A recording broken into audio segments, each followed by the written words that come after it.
दिन सरकार ने फरमाया, हजरत अनस बिन मालिक कहते हैं हुजूर ने फरमाया भी सारा दिन ना बैठे रहा करो, वक्फे से मिला करो, वक्फे से मोहब्बत बढ़ती है, वक्फे से मिला करो मोहब्बत बढ़ती है। कहते हैं हजरत अबू बकर सिद्दीक भी करीब बैठे थे, वो भी सुन रहे थे। जोहर से पहले बात हुई तो हजरत सिद्दीक अकबर जोहर में आए, नमाज पढ़ी और चले गए। असर में आए, नमाज पढ़ी और चले गए। मगरिब में आए, नमाज पढ़ी और हजरत अनस बिन मालिक कहते हैं जोर के बाद भी हुजूर ने पूछा अबू बकर नहीं आए? देख भी लिया है, आए भी हैं, लेकिन फरमाया वो तो नमाज में आया था ना, इधर नहीं आया। असर के बाद फिर पूछा अबू बकर नहीं आए? आप जरा कभी इस लज्जत को महसूस तो करें, जरा देखें तो सही है क्या हो रहा। तीसरी दफा मगरिब के बाद पूछा अंस यार अबू बकर नहीं आया? तो हजरत अनस बिन मालिक कहते मैं खादिम तक करीब रहता था, मैं दौड़ा गया अबू बकर के दरवाजे पे दस्तक दी। मैंने कहा क्या करते हो? हुजूर ने 3 दफा पूछ लिया, आए नहीं। कहते सिद्दीक अकबर दौड़े आए, हाजिर खिदमत हुई, हुजूर हुक्म हो। यार तू सारा दिन मेरे पास बैठा ही नहीं, तू आया ही नहीं, तू नजर ही नहीं आया। अर्ज की हुजूर आपने तो फरमाया था वक्फे से मिला करो मोहब्बत बढ़ती है। तो सुनो यार, मैं क्या इसका तर्जुमा करूं इस बात का, मैं किन लफ्जों में इन जुमलों को बयान करूं, कहां से लाऊं वो कैफियत जो यहां पूरी उतरे। हुजूर आपने तो फरमाया था वक्फे से मिला करो मोहब्बत बढ़ती है। तो महबूब की आंखों में आंसू चमक आए। फरमाया अबू बकर कहा था पर तुझे तो नहीं ना कहा। और यार कहा था कुछ लोगों से, तुझे थोड़ी कहा था तू ना जाया कर, तू यहीं रहा कर, तू रहा कर यार, तू रहता है तो मेरा दिल लगा रहता है।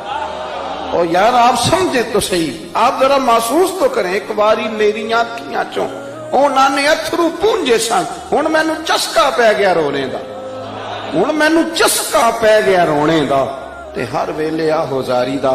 आप जरा इस लज्जत को तो ले। हुजूर ने फरमाया तू ना जाया कर। आप देखें ना, मैं आपने बात सुनी हुई है, सिर्फ इशारा देना है। हजरत सिद्दीक अकबर ने ये नहीं कहा था कि ले जाना और मेरी बड़ी मकाम है, हुजूर तुम्हें पता है मेरे बारे में क्या क्या कहा करते थे, मुझे गुंबद में दफन कर देना, ये नहीं कहा। फरमाया ले जाना, दरवाजे पे रख दे, अगर दरवाजा खोल, उन्होंने खाली दरवाजा खोलने की बात की थी, तफसीर कबीर सारी पढ़ लेना, अगर दरवाजा खोल जाए तो दफन करना, वरना जन्नतुल बकी में। फरमाया मैं इस पे भी राजी हूं, जन्नतुल बकी में दफन कर देना। लेकिन मौला अली कहते हैं हमने तो सिर्फ रखा था और हमने अर्ज की हुजूर अबू बकर हाजिर है। उन्होंने कहा था अगर दरवाजा खुद ब खुद खुल जाए तो रख देना। कहते हैं उन्होंने तो सिर्फ दरवाजे की बात की थी, लेकिन गुंबद का सिर्फ दरवाजा नहीं खुला, अंदर से आवाज भी आई, अंदर से आवाज भी आई, लै ओ सजना असा तोड़ नहीं पाई, लै सजना असा तोड़ नहीं भाई। और दरवेश कहने लगे पानी भरन सुहेलियां रंगा रंग कड़े, असी ते भरिया उस दा जानिए जिस दा तोड़ चढ़े। आवाज आई देर न करो, हबीब को हबीब के साथ मिला दो, लाओ करीब करो। जितना करीब रहे कुर्बत बड़ी, प्यार बड़ा, बात समेटने लगाऊं, अदब भी बड़ा। और पता किस तरह अदब करते थे? हुजूर सल्लल्लाहु अलैहि वसल्लम तशरीफ ले गए काफी कबीले की सुलह कराने। फरमाया देर से आया तो असर पढ़ा लेना। सहाबा को पता था कि जब हुजूर नहीं होंगे तो जमात कौन कराएगा। हजरत बिलाल ने इकामत पढ़ी, सिद्दीक अकबर नमाज पढ़ाने लगे। हुजूर तशरीफ ले आए, लोगों ने हाथ पे हाथ मार के हजरत सिद्दीक अकबर बताया कि आ गए हुजूर। अल्लाह के महबूब के लिए रास्ता बन गया, नमाज के बीच में रास्ता बन गया। सफ़े तोड़ रहे हैं सहाबा, हुजूर को रास्ता दे रहे हैं। सफ़े टूटती रही पर नमाज किसी की भी नहीं टूटी, सफ़े टूटती रही नमाज नहीं टूटी। हुजूर पहली सफ में पहुंच गए तो जनाब सिद्दीक अकबर ने एक कदम पीछे हटाया। हमने सुना सारी जिंदगी यही है कि हुक्म आ जाए तो वो अदब पर फौकियत रखता है।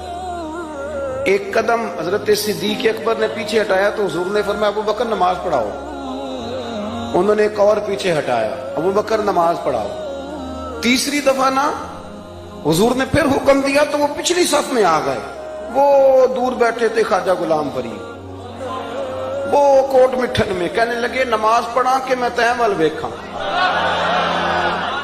नमाज पढ़ा के मैं तैं वाल वेखा, मैनू काबा भुल गया आई, بھول گئیاں نی سب سوم سلاتاں اکو یار دا فکر پہ آئی نماز پڑھا کہ میں تیں ول دیکھا اور اقبال کہنے لگے اذان تو اذن سے تیرے عشق کا ترانہ بنی اور یہ نماز تو اس کے نظارے کا ایک بہانہ بنی نماز پڑھا کہ میں تیں ول دیکھا انتقابہ بھول گیا نبی پاک صلی اللہ علیہ وسلم اگلی صف میں کھڑے ہوئے مصلی پہ جماعت کرائی نماز کے بعد حضور نے نا مسکرا کے پوچھا ابو بکر میں نے 3 دفعہ کہا تھا کیوں نہیں نماز پڑھائی پھر بھی لفظ کوئی نہیں جملہ کوئی نہیں اتحیات کی حالت میں بیٹھے تھے تو ہاتھ باندھ دیا کیا جملے کہے کیا شان ہے کہنے لگے حضور اب ابو قحافہ کے بیٹے کی اتنی جرت بھی نہیں کہ مدینے والے رسول کو جماعت کرائے اور یاد رکھو ہم نے بھی لوگوں کو مدد دے کے بھکاری تو بنایا ہے لیکن کبھی انہیں اپنے ساتھ بٹھا کے عزت عطا نہیں فرمائی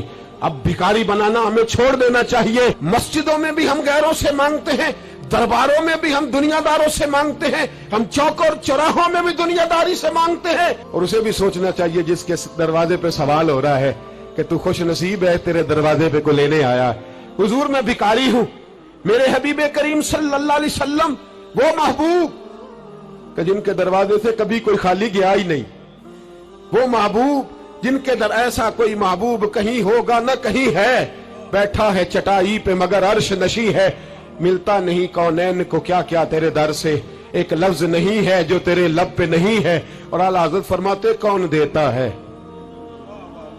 دینے کو منہ چاہیے دینے والا ہے سچا دینے والا ہے سچا یا خدا سے مانگا کرو یا محمد مصطفیٰ سے مانگا کرو آئے میرے حبیب کے پاس سے ابھی حضور بھکاری ہوں حضور کچھ لینے آیا ہوں در رسول کا بھکاری ہوں فرمایا یہ تو تیری بات بڑی خوب ہے لیکن میں چاہتا ہوں تو یہاں سے مانگے اس کے بعد کہیں اور سے نہ مانگے حضور کیا حکم ہے فرمایا کچھ بھی نہیں تیرے پاس کچھ نہیں عرض کی حضور ایک پیالہ ہے ایک کمبل ہے آدھا اوڑھ لیتا ہوں آدھا بچھا لیتا ہوں پیالے سے پانی پی لیتا ہوں فرمایا لے آ راس دیکھنا راس انویسٹمنٹ دیکھنا کاروبار کی کتنی ہے لائے حضور نے صحابہ کے سامنے کھڑا کر کے فرمایا کون خریدے گا بھائی اللہ کرے آج ساری توجہ آپ کی میری بات پہ ہو چونکہ لفظ میرے ہیں بات تو میں رسول اللہ کی بیان کر رہا ہوں کیا انداز اختیار فرمایا کون خریدے گا ایک صحابی کہنے لگے حضور 1 دینار میں خریدتا ہوں فرمایا نہیں بولی بڑھاؤ صحابی کہنے لگے حضور 2 دینار دیتا ہوں میرے حبیب نے کیا فرمایا میرے حبیب نے فرمایا لو میں تمہیں دیتا ہوں 2 دینار کی چیزیں بیچی حضور نے فرمایا ادھر آ 2 دینار پکڑ جا کلاڑا لے کے آ یا رسی لے کے آ وہ لائے اس میں پھل کلاڑے میں پھل نصیب دیکھو صحابی کے دستہ اور پھل نبی پاک نے اپنے ہاتھوں سے لگایا فرمایا چل پکڑ جا جنگل میں جا کے لکڑیاں کاٹ اپنے کندھے پر لکڑیاں رکھ اور جا بیچ ایک پیشہ برا ہے دنیا میں وہ مانگنا ہے گردن کو جھکا دیتا ہے خیرات کا پتھر جہاں میں مانگنے والوں کے سر کبھی اونچے نہیں ہوتے اور یہ التجائے کرم اور میں آپ سے کروں یہ بھیک اس کو دیجئے جس کا خدا نہ ہو اقبال کہتے ہیں غیرت ہے بڑی چیز جہاں نے تگ و دو میں پہناتی ہے یہ فقر کو تاج سردارا جو قومیں مانگ کے کھاتی ہیں وہ سر جھکا کے جیتی ہیں اور جو دونوں ہاتھوں سے کما کے کھاتی ہیں وہ سر اٹھا کے جیتی ہے میرے رسول پاک صلی اللہ علیہ وسلم نے فرمایا جا لکڑیاں کاٹ اور بیچ صحابی کہتے ہیں 1 مہینے کے بعد وہ آیا مہینے کے بعد حضور نے فرمایا تیرا حال کیا ہے عرض کی حضور سارے گھر والوں کے بستر بن گئے حضور سب کے کپڑے آ گئے یا رسول اللہ سارا کچھ ہو گیا ہے اور واہ اس کے نصیب جیب میں ہاتھ ڈال کے کہنے لگا حضور یہ 10 نذرانہ یہ 10 دینار میں نذرانہ دینے کے لیے لایا ہوں میں صفا کے طالب علموں کے لیے لایا ہوں میں دین کے مجاہدوں کے لیے لایا اٹھ باندھ کمر کیوں ڈرتا ہے پھر دیکھ خدا کیا کرتا ہے باہر جاؤں گا تو کچھ کروں گا اپنی مٹی پہ چلنے کا سلیقہ سیکھو کسی کے سنگ مرمر پہ چلو گے تو پھسل جاؤ گے دیس اپنے دیا واللہ نہ لو او پایا تم بے لالا کھائیے امی غیر ملک دے باغا اندر میوے کھان نہ جائیے آ اس مٹی کو سونا بنا آ جا چھوڑ دنیا داروں کے پیچھے بھاگنا چھوڑ فراڈ کے پیچھے بھاگنا چھوڑ دھوکے کے پیچھے بھاگنا آ جا وَيَرْزُقْهُ مِنْ حَيْثُ لَا يَحْتَسِبُ اللہ فرماتا ہے دنیا دار تجھے سوچ سمجھ کے دیں گے میرے محبوب کے در کا گدا بن کے آ میں تجھے بغیر حساب کتاب ہی عطا فرما دوں گا मैं तुझे बगैर हिसाब किताब अता फरमाऊंगा। तू सच्चाई की बोली बोल, तू सच्ची बात कर। पूरी दुनिया का काफिर कहता है मुसलमान झूठ बोलता है, धोखा देता है, छोड़, आजा, सच बोलना शुरू कर दे, दरे रसूल पे झुकना शुरू कर दे, अल्लाह तुझे बेहिसाब ही अता फरमा देगा। एक तो सबसे पहली बात, अमीर लोग गरीबों की तहकीक करना छोड़ दें। और दूसरा, गरीब मेरे दोस्त, ये हदीस मैं दर्जनों बार सुनाता हूं, फिर सुन लो और बांध लो। एक है अल्लाह वालों से बात करना, वो और है, एक है दुनियादारों से बात करना, वो और है। सुन मेरे हबीब ने क्या फरमाया, फरमाया दुनियादारों से अपने दुख ना शेयर करना, अमीरों के सामने दुख ना खोलना। मेरे हबीब ने फरमाया तू दुनियादारों के सामने मांगेगा तो अल्लाह तुझे कभी गनी नहीं करेगा। फरमाया रात की तन्हाई में 2 नफल पढ़ के रो के अपने रब रसूल को दुखड़े सुनाना, फरमाया अल्लाह तुझे बड़ी जल्दी हर चीज अता फरमा देगा। आजा आजा, अब अल्लाह रसूल से बात करेंगे, अब अल्लाह वालों से बात करेंगे। छोड़ दे दुनियादारों के पीछे भागना। ये नहीं तेरे मसले हल करेंगे, तेरे मसले जब भी हल होंगे गुंबद खजरा वाले नबी की बरकत से हल होंगे। मरने की तरफ देख और न जीने की तरफ देख, जब भी चोट लगे दिल पर तू मदीने की तरफ देख। आजा, अब हुजूर वाला हो जा, अब महबूब वाला हो जा, अब हुजूर नबी रहमत सल्लल्लाहु ताला अलैहि वसल्लम की तरफ तवज्जो कर। मरने की तरफ देख और न जीने की तरफ देख, जब चोट लगे दिल पर तो मदीने की तरफ देख। जिन्नू वेख के डरदियां अखियां ने, जिन्नू वेख के ठरदा सीना है, और अब्बा तेरी सारी खुदाई चेक की ते शहर मदीना है। दिन सरकार ने फरमाया, हजरत अनस बिन मालिक कहते हैं हुजूर ने फरमाया